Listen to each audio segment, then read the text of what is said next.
Welcome to the Breakdown Special World Cup edition. This is the 2013 PSP World Cup, man. Biggest event on earth. I'm Matty Marshall, alongside paintball legend Steve Rabackoff and Todd Martinez. And man, what a great event we have here. I mean, every PSP event's awesome. It's always exciting and fun to watch the best teams in the world throw down. But man, this is the World Cup. It's notorious for being the hardest tournament to win on the face of the planet. And we've seen these teams progress all year long to have a chance across many different divisions. I mean, there's over 400 teams here from over 35 countries. It's going to be an unbelievable event, man. What are your thoughts so far, Steve? Just you've been setting up, you're working for GI, of course, and helping run the show over there, but it's just such a great atmosphere already beginning. It's like you said, World Cup. This is why you practice all year long. When you live in the Midwest or the Northeast, it's cold in the wintertime, you're practicing to come here. This is the event. All the events that you win during the year, Todd, they're great. You want to win them, but World Cup, you win World Cup, you're champ, period. End of discussion. You could be terrible all year long and completely redeem yourself at World Cup.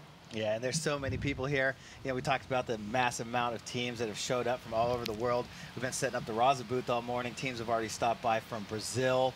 I mean, just from Ecuador. I mean, customers walking there were just like, hey, how you doing? Just so happy to be here and enjoy the World Cup and seeing all the fields and all the vendors. It's such a huge show. It's going to be awesome. Great start to the weekend already. Yeah, I can't wait to see it, and it definitely has that. I mean, every tournament's going to have your people from all over, but it's nothing like World Cup. I mean, World Cup, again, 400 teams. This is the biggest event in 10 years. It's like you said, talking to guys from South America, France, all over, Eastern Europe. It's just all sorts of teams are here from all over the world, and it's great that they're here. And like you said, 400 teams battling to say they're the World Cup champions, and you can't say any more than that. Mm-hmm. And every team has a fascinating story. That's one of the interesting things about the sport is you have all these charismatic guys that get together from, it's like your tribe against the other tribe, and who's going to win. And before we kind of start breaking down the stories of the champs and challengers division that you're going to be seeing here on the live PBA webcast, there was a really cool thing that happened because you're saying South America, and they put together, it was an amazing story where 50 players from all over Latin America came here, and for the past week they had been training, and Oliver, Mike Paxson, Tony Perez, and Thomas Taylor were coaching these guys and had whittled them down to, I believe, a 13-man squad from 50. And those 13 guys are going to represent Latin America in Division 1. So if they play well enough, we might see them here on the main stage on Sunday, which would be pretty awesome, right? Yeah, that'd be great. Yeah, so they're going to have an entire, not only just a continent, but all of Latin America rooting them on. And it was pretty cool because it's just one of those like paintball awesome stories that kind of gives you chills, because some of these guys, they couldn't even afford to get the plane tickets to come up here to even try to get to the tryout, but they're local paintball communities. And somebody as guys that have thrown tournaments and run fields, and these guys all came together through charity events for them and had a local tournament just to get the money together to send these guys here to the World Cup to live their dream, hence the dream team. So maybe we'll see them play on Sunday. Not sure, that's totally up to them. But let's talk about the games and the teams that are going to be going on the main field here for the PBA webcast. We're going to have on Friday morning the first up in the Challengers League, San Jose Royalty take on Sacramento DMG, first game of the day, 8:15, and then Chattanooga CEP and Texas Storm. And Todd, Vicious is now down in the Challengers League again, underperformed at the last event. What's the vibe down there right now? Well, we're really prepared. We had 4 good days of practice past 2 weekends, but I think the other division is a little bit tougher division with Royalty, CEP, Storm, DMG, and Top Gun.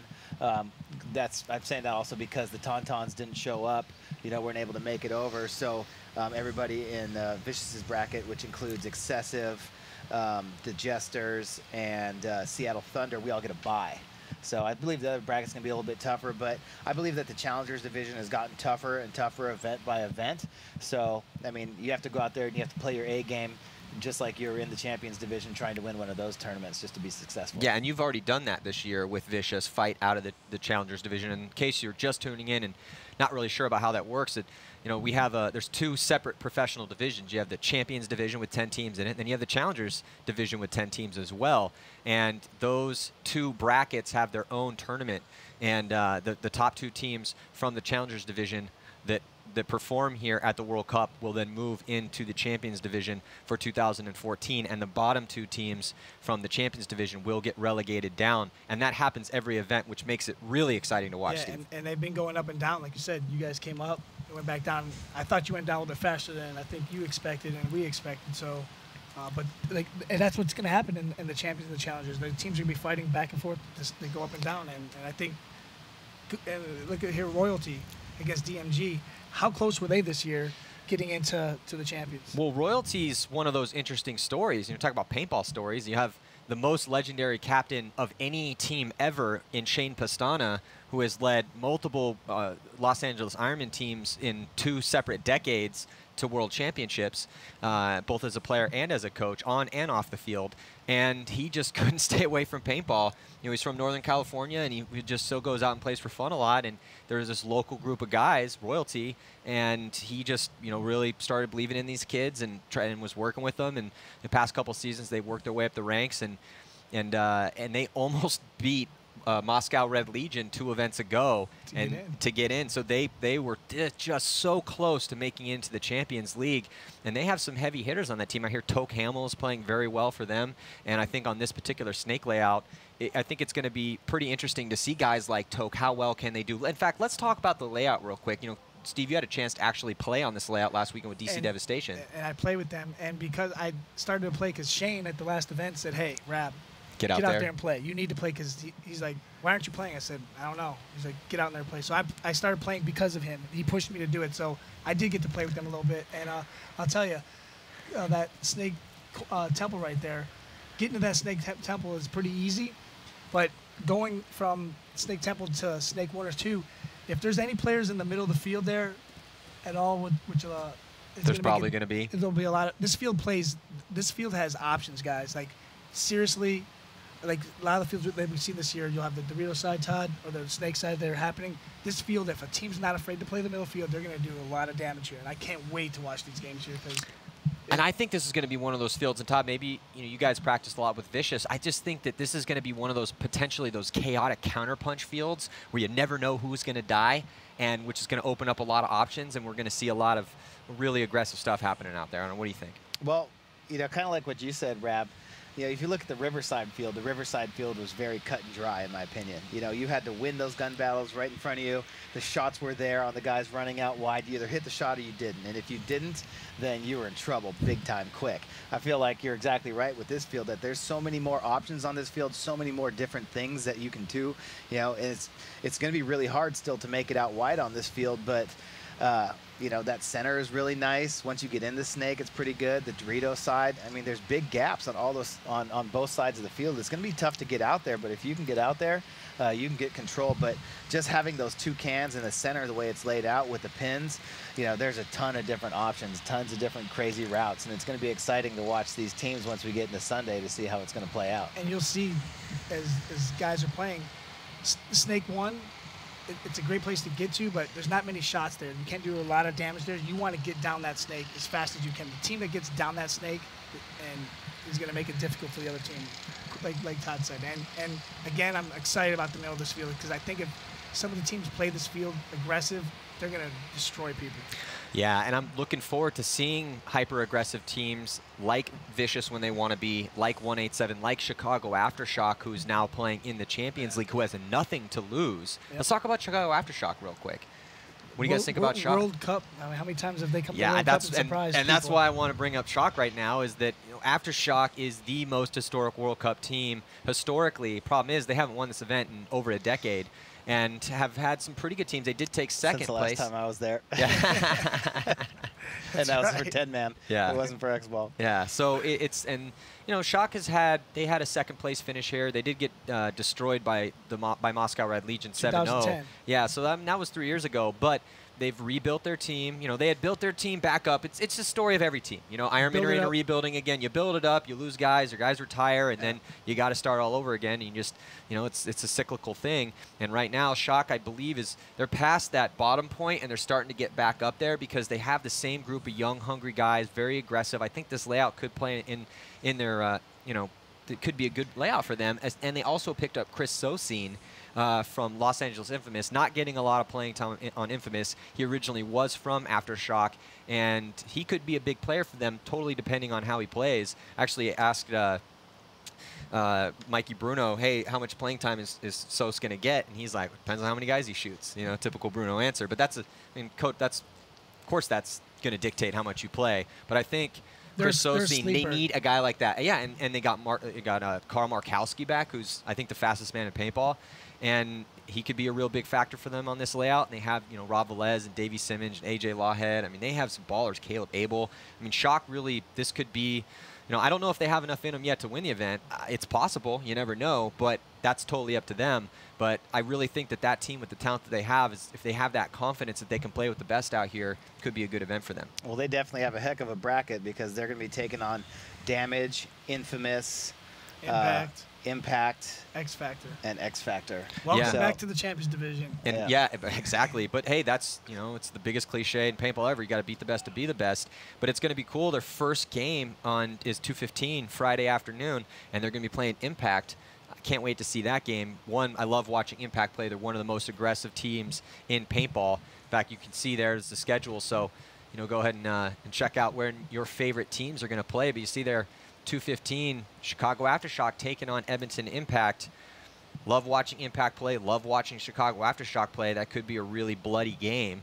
And then Shock's going to play Los Angeles Infamous. And talk about a team that's underperformed this year. Los Angeles Infamous, they need to come in here and make a statement, especially with the lineup they have. With the lineup they have. On paper, they are completely underperforming. They know it. And that is a team that, again, they're a team that it's World Cup. And they're going to be just that team like, hey, we have had a bad year, Todd, and we're going to come here and fix that real quick. And they can do that here. Yeah, they have the talent to do it. Well, they're an emotional team, too. Yeah. Todd, you coached them last season. And talk to us a little bit about the mentality that goes into having Infamous take the field. Well, every year that I coached Infamous, I really felt like going into World Cup, regardless of everything that had happened that year, we had a shot to win. And I know Infamous feels that way. And over the past couple years, they've kind of developed this thing where they come in on Friday, and they spend Saturday, Sunday, Monday, Tuesday practicing over here at Central Florida Paintball, getting ready for the event, and it's an awesome time. It's a great week with everybody. It's great for morale, it's great for team bonding, and, it's such an awesome time. It's sad that I don't get to enjoy that time with those guys anymore, but, it's such a good experience to come out here, get used to the weather, get 4 solid days of practice. But those guys believe in themselves. They believe in what they're capable of. And, I have high hopes for them this event. I'd like to see them get one for, all the hard work they've put in. And, maybe this will be their year. They're still one of the only teams there's only a couple teams that have won tournaments the past couple seasons. They're one of them. Yeah, and they're one of them. They won Chicago last year. So, and since then, they've been trying to get back to that peak. They got pretty much the same lineup except for Greg Sewers, who is now on Edmonton Impact. And, Impact is such a stacked roster, but that's another team that has yet to fulfill their potential. They haven't won an event yet this year, though they did take second place They're consistent. in Riverside. They've made all the finals this year. They've taken a second, 2/3, and a fourth, but they just can't get there. They get to that final game, and that important game, they just can't get it done. And I think certain guys on that team need to step up at this event, and Greg Sewers is one of them. He's got the talent. You coached him, obviously. If he has a big tournament for them on that Doritos side, maybe this is the event that they can get over the hump, because they've got the talent, and like you said, they play fast. And unquestionably have the talent. Yeah. It's one of the best lineups in paintball. Yeah, that's probably one of the reasons why Sosine wasn't getting to play very much, and then left to go to Aftershock. That starting 5 for LA Infamous with Bobby, Nikki, Drew, Damian, and Brad, is easily comparable to, every other starting 5 in paintball. Absolutely. Yeah, and there's just so many good games on Friday, and of course on Saturday. Saturday's actually stacked up too, but it's the 10 best teams in paintball playing each other. We do have 4 Challengers League games as well, but at the closing out the day, I can't wait to see what X Factor is going to bring too. San Antonio X Factor is another one of those teams that has won big events in the past. And you can see their schedule now on your screen that, they're really going to have to, again, really try to elevate their level of play. They've had some roster changes this year. They've tried some rookies out and had some success and some failure with that. Dimitri Ninos, I believe, is going to be a star player one of these days. Young guy, got a great head on his shoulders. Comes off a lot older than he actually is, and really seems to have a good attitude about, knows that he still can get a lot better than he currently is, and he's pretty good as it is. But they're playing Tampa Bay Damage and Impact in their first day. So that's going to be tough for them, man, and that's a big test. They've been their own worst enemy. When they stay out of the penalty box, they can play with anyone. And if they come here and they stay out of the penalty box, again, this bracket, man, anything can happen in this bracket. And if X Factor stays out of the penalty box, they can play with anybody. Well, yeah, they had the problem, the penalty. Dimitri Ninos himself had 3 major penalties, and that was, X Factor has just had such a torturous time with penalties this season, and they had Zach Wake on their lineup in the beginning part of the year and through the middle part of the year, and then they ended up cutting him because he just really was getting too many penalties. And actually, we did a really insightful interview to me. It's on paintballaccess.com. Check out the interview with Zach Wake, and he was just brutally honest about where he's been, what he's gone through, what the mistakes that he's made. And after talking to him, I really feel that Zach Wake knows what he needs to do in order to try to get back to the top of the game. And he can. And he can. I mean, that's the thing. He has the talent to do it, but can he solve the penalty problem and also refine his attitude so much that at least that he understands exactly he's coachable and that he understands what he needs to work on. So yeah, check out that interview with Zach Wake. It's definitely very insightful, and a lot of guys could probably relate to that. There's probably a lot of guys out there that maybe have that hard to work with title and maybe get a lot too many penalties, and they're trying to figure out what they need to do. But I really think that the honesty that Zach Wake is approaching this, because he realizes like if he doesn't change, that his that all that he's worked for since he was 14 is going to vanish, and it's kind of actually impressive to see him have that. And I think that's one of the cool things about this game is it forces you to work on your deficiencies, not only physically but also mentally too, and really helps you grow as a person. So yeah, check out that interview. We'll be right back here with more of the breakdown. See you in a second.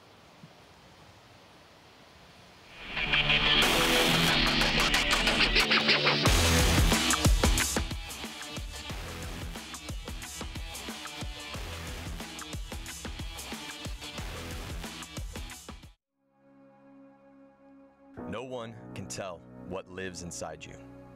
It's not for them to see. It's for you to find.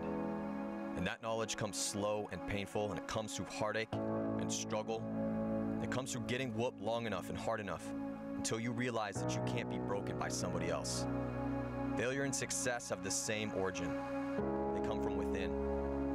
Behind every unbelievable move was a player who believed. Behind every comeback lives a spirit that refuses to be beaten into submission. Behind every adventure is a core of courage. This is the stuff of dreams. It's how legends are made. And it's why people will remember your name. So be brave, be relentless, be your own hero.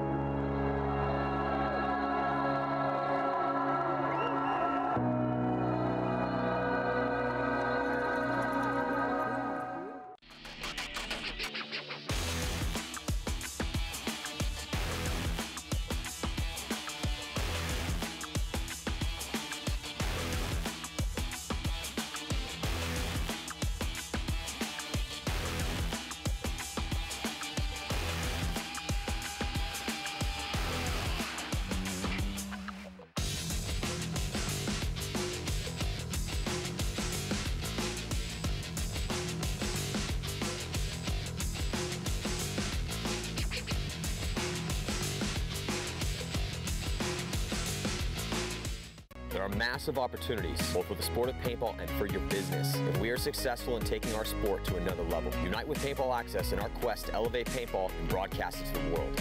There are advertising packages available for any size business. Join us. Advertise with PBA and help us change the sport for the better, forever. How many countries I've visited, how many miles you've traveled, how many paintballs you've shot at different people, how much baby powder I've used, how many hotels we've trashed, how many places I've driven, how many guns I've gone through, how much I love the game. It's all the times that you had to tell your family that you couldn't be there for this or that because you were going to play paintball. How many friends I've gotten out of it. That's just why I love paintball. That's why I love paintball. That's why I love paintball. But that's why I love paintball.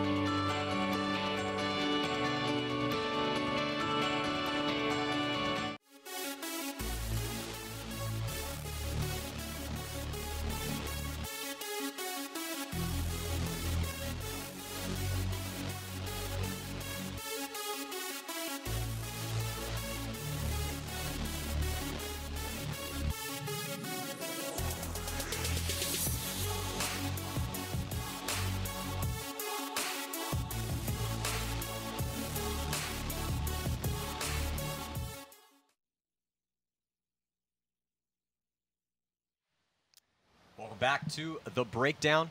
Matty Marshall, Steve Rabackoff, and Todd Martinez. Now, PBA and the PSP, we just rolled out one of things I'm really excited about is fantasy paintball. So if you haven't picked your team, go to paintball. Go to the website, check it out, and I'm excited about this. We've only had this out for about 5 days now. No, not even 2 weeks. It's only about 6 days now. And there's been over 5,300 different fantasy teams that have been put in. So go to paintballaccess.com, down the fantasy tab. It's real easy to sign up. If you have your APPA number, cool. If you don't, no big deal. Just go to the website, just sign up real quick, and then pick your team. So it's free. I've seen posts all over Twitter, Instagram, Facebook, people posting up their lineups, and this is the winning team, this is the winning team. So it's pretty neat watching it. Yeah. Seeing that happen. Well, I mean, there's $3,000 worth of die stuff at stake. Yeah. So there's somebody's going to be really happy with their picks, and then everyone else is going to be really disappointed. But yeah, Friday morning is the deadline. So you got to sign up by first game, Friday morning's competition, and it's real simple. It's pretty easy. There's a salary cap. You get 25 grand to pick your guys. You got pay them salary. It's just like professional sports. Pay them salary to play on your team. And each guy is ranked, and his salary is equivalent to how well he's doing this year statistically. We've got tons of interesting stats for you to dive into, try to figure out who's going to work with you or work best on your team. I'm actually still, I got my preliminary picks, but I'm still kind of up in the air with a couple guys. One of the guys, and it's interesting too because obviously the star players like Fedorov and Damian Ryan, they're worth a ton of money. I've got K-Fed on my team right now, at least so far. He's the top killer in the league this year. He's not the highest ranked overall for the Top Gun Award yet. Maybe he'll step up here because that's across 6 different statistical measures. Marcelo's the #1 guy, but the most expensive guy because he's killing so many guys this year is Konstantin Fedorov. He's $7,375. So I don't know, Steve. What are you thinking? Who you like? Like you said, you can't go wrong with that pick. Obviously, I'm going to be a little biased. I'm going to pick my son. He's right behind K-Fed with the kill count. He is expensive too. He's expensive. He gets a lot of kills. He gets a ton of kills. So you can't go wrong with there. Damian Ryan's another one. Gets a lot of kills. He plays a lot of points. I got Damian on my team. You can't go wrong with that.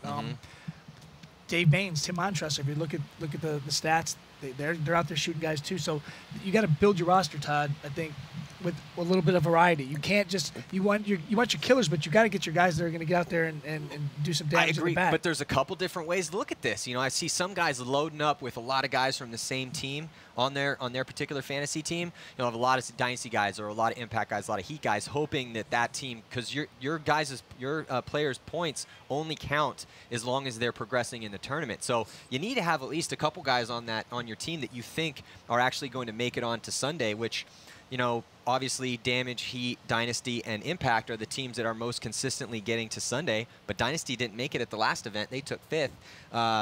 So maybe they're going to be hungry. There's so much to think about, So as Dynasty, okay, they took 5th, but they took 2 firsts and a second at the first 3 events. So are they going to come in fired up for this because they took 5th at the last one? Or maybe they took 5th, so are they on the downside? Who knows? There's just a lot that goes into it. And then the field layout's going to play in too because Dave Baines didn't play a lot of points at the first 3 events with similar field layouts to this, but he was slaughtering people so well at the last event. It's like, man, how are you not going to play Dave on this? But are they going to play Dave? I don't know. And if they are, he's probably going to get you a lot of kills. So, and then there's some sleepers there that I think are pretty undervalued. I got Nate Schrader from the Ironman on my team. He was $700 on my salary cap, but Steven Pitts is not going to be here for the Ironman. So I think that Schrader going up that Dorito side, he might have a big event for them, but, he's new on the team, so is he going to be able to handle the pressure out there? I'm sure if you asked him, he'd probably say, hell yeah, I'm going to be able to handle the pressure, but, big tournament for the Ironman. They've underperformed this year. There's going to be some weight on Schrader's shoulders and everyone on that team. So it's like there's just so much that goes into it. For me, Matty, pressure is the key word, okay? I'm picking players that play big on the biggest stage on the planet. I'm taking Alex Goldman. I'm taking Nicky Cuba. I'm taking Konstantin Fedorov, those are I good want picks. the guys that I know that when it comes down to World Cup, when everything's on the line, I want the dudes that step up and put it on their shoulders and are like, I'm going to step up and play big. And it's great that you said that because if you look at the last 5 years, look at the players and the teams that have played at World Cup, those guys rise at World Cup. And and that's good picks. So that if you haven't picked your roster, look at that. Look at the statistics the last couple of years of guys that are playing on teams, and that's like this is Sunday at World Cup.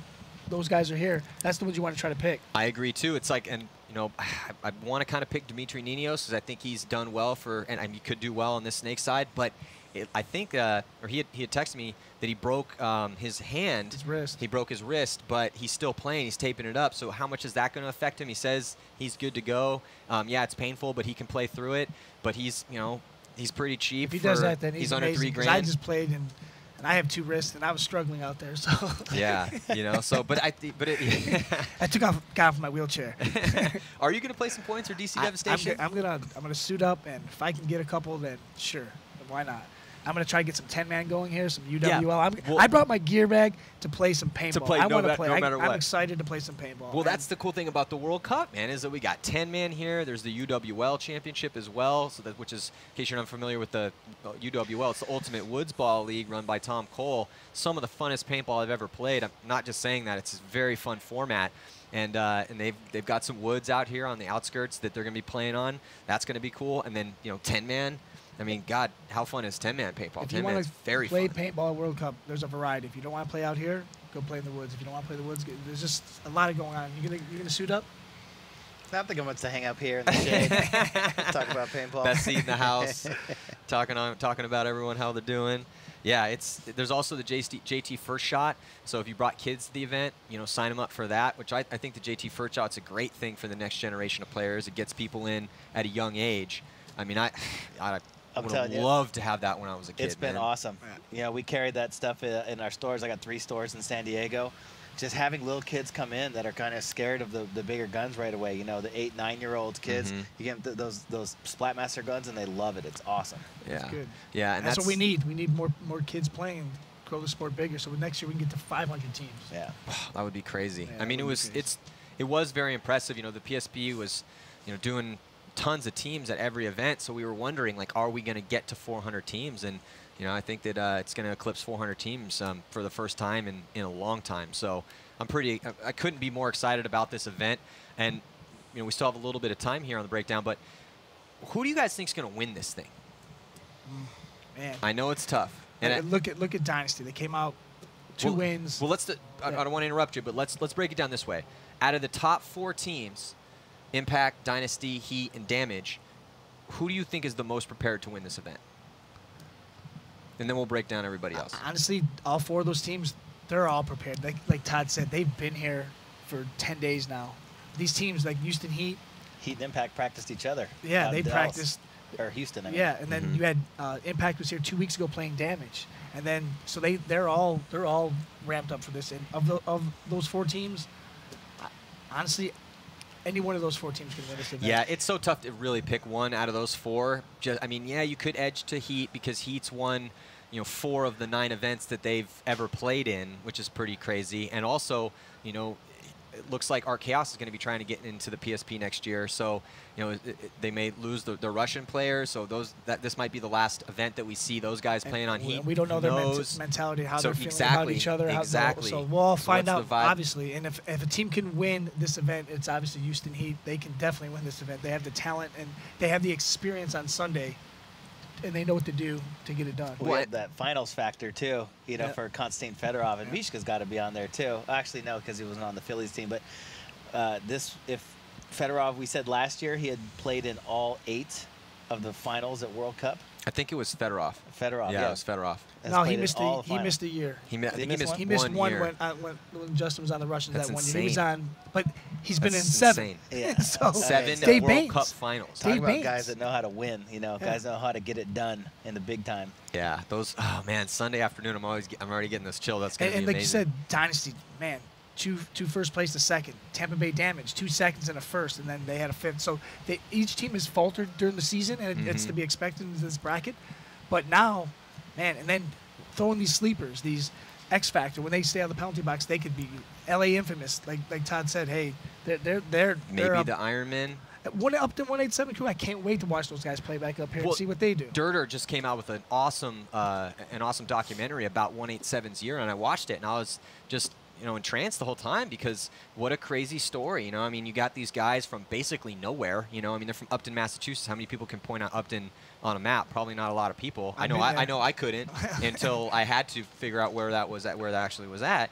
But they have found a way to build their franchise over the years, and it's one of those success stories. If you don't think that you and your boys can one day play pro paintball, well, just look at teams like Vicious, look at teams like Upton 187 Crew. I mean, those guys basically, they didn't bring any imported pros, they didn't hire anybody in, they don't have the ability to play during the winter because it's freezing cold outside, and they were able to to fight and get into the pro leagues. And now they've had this back and forth battle. They proved that they're good enough to not stay down in the Challengers League, but they're not good enough yet to consistently stay in the Champs League. And their first game is against Houston Heat, and then talking about like the Los Angeles Ironmen, they're out in the field right now walking. There's another team that they haven't had the season they've expected. They can come here and surprise people. Yeah. So it's wide open, man. Yeah, it's wide open. It's going to be a fascinating tournament, man. Definitely let all your friends know that the biggest paintball event in the world is going to be going down this weekend. And, share all our content from paintballaccess.com and let people know the webcast is going to be going on. And also, I'm really excited that they're, talk about fascinating stories. Planet Eclipse also has their documentary series called The Roster, and we're going to be premiering the first episode of that Saturday at our lunch break. So right around noon-ish, depending on how the games go, on Saturday we're going to have the very first episode of The Roster. It's a 6-episode series, and Planet Eclipse and ETV, Disconnect Productions, has been doing a great job of telling these stories over the years. They also do the Artifact series, and definitely check out all that stuff at etv.com. But I can't wait to see how I've already seen episode 1, and I do the narration for it, so I've read the narration from episode 2, but it's just so interesting to see the battle that goes on behind the scenes with all these teams, because we've all went through the ranks and had interesting stories, but there's, like we said, 400 teams out here, and every guy out here, every team has an interesting story, and so you're going to be able to see that kind of thrilling San Antonio X Factor story, because like I said, they had the weight got cut. So you see all the behind-the-scenes stuff on that. And they had, Jesse Stevens, young, talented rookie, underperforming, and got all the old, salty veterans on that team, not afraid to speak their mind. So it's going to be a great series, man. I can't wait to see that. Yeah. So, man, we got a great tournament here. PSP World Cup, man. World Cup. You got big things happening over at Todd's booth. Yeah. What do you guys got anything for at Raza or GI going on this weekend? Yeah, we got came here, set up. Bunch of new designs, just new stuff, T-shirts, tank tops, just a bunch of new stuff for everybody that came out, trying to do a whole fresh new line just for World Cup, just so that everybody can get some unique stuff that made the trip out here. And, once everybody stops by, say hello. I also got some Immortal Air Regs from Dan Colby. Sent some down with me so I can give away, so be sure to check my Twitter, Instagram feed, because I will be giving away some free Immortal Air Regs throughout the weekend. I like that. But we are right behind GI. Good. GI, we got a lot going on. We got our new Pulse RDR loader, which is a built-in chronograph. So now when you're playing paintball, if you want to actually test and shoot your gun, we got a chrono in our loader. So on Friday, you guys can come check that out and test drive that with our new GI Victus as well. So we have a lot going on. As a matter of fact, when I was walking here, we just got our new gear bags in, our new travel gear. So we got a lot going on at GI Sports. We're excited about paintball. Well, that's another cool thing, too. I mean, all the big manufacturers are here, the big supporters of paintball. I mean, there's new stuff. The DM14's out from Dye. HK's got a bunch of new cool stuff as well. There's just, it's a festival here. It's just a gigantic paintball festival. I mean, there's multiple divisions of different Race 2 formats. Again, we've talked about the UWL, 10-man, JT First Shot, the pro leagues, and who are going to be the champions of all these leagues. We'll find out on Sunday, as all the divisional finals will play out on the main field as well. So, man, it's going to be a great event. Yeah, it's exciting. I can't wait for this one. This is going to be a good event. The weather looks great. We're looking out here at the lake, do some fishing. Yeah, it's beautiful. It's hopefully not going to be too hot. I mean, we are in Florida, so it's going to be a little humid no matter what. But it doesn't seem like it's going to be too sweltering. So, yeah, great event here for the 2013 PSP World Cup, and all the action kicks off 8:15 a.m. Friday morning. Man, can't wait. Thank you guys for tuning in to the breakdown of Matty Marshall with Steve Rabackoff and Todd Martinez. And, man, let all your friends know, man, crazy tournament is about to go down, and you do not want to miss it.